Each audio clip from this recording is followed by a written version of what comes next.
একটি ছোট গ্রামে হরি নামে এক গরিব কামার থাকতো। দিনভর লোহা পিটিয়ে সে কোনো মতে সংসার চালাতো।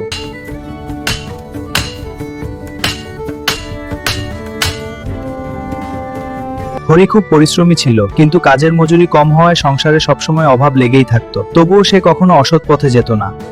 এই পুরানো হাতুড়ি, এটা ভাঙার দুর্বল। এই পুরানো হাতুড়ি আবার ভাঙলো। দেখ, মাথাটা একদম দুর্বল হয়ে গেছে। এটা দিয়ে ভালো কাজ করা যাবে না। আরেকবার চেষ্টা করি। হরি, এই ভাঙা কুড়োলটা মেরামত করে দাও। হয়ে গেল নতুনের মতো। এত কষ্ট করে কাজ করছি, তোমার সততা ও পরিশ্রম দেখে আমি খুশি। এই হাতুড়ি দিয়ে কাজ করলে তোমার ভাগ্য বদলাবে। ধন্যবাদ। পরদিন হরি নতুন হাতুড়ি দিয়ে কাজ শুরু করলো। আর নতুন হাতুড়ি দিয়ে শুরু করি। দারুণ হয়েছে হরি, খুব ধন্যবাদ। সুন্দর। আরো অর্ডার দিন। গ্রামের মানুষ তার কাজে মুগ্ধ হয়ে বেশি বেশি অর্ডার দিতে লাগলো।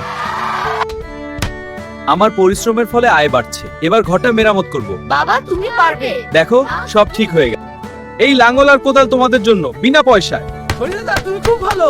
আহারে, সবাইকে সাহায্য করতে পেরে খুশি। আমি গ্রামের গরিব মানুষদের জন্য বিনা পয়সায় লাঙ্গল আর কোদাল বানাই। ওরা আমাকে ভালোবাসে। আমি সেই বৃদ্ধকে খুঁজতে বের হলাম। বৃদ্ধ কোথায় গেলেন? আরে, এদিকেও নেই। ওই বৃদ্ধ কোথায় গেল? কই, তাকে তো দেখছি না। হয়তো তিনি দেবতার রূপে এসেছিলেন। দেবতা?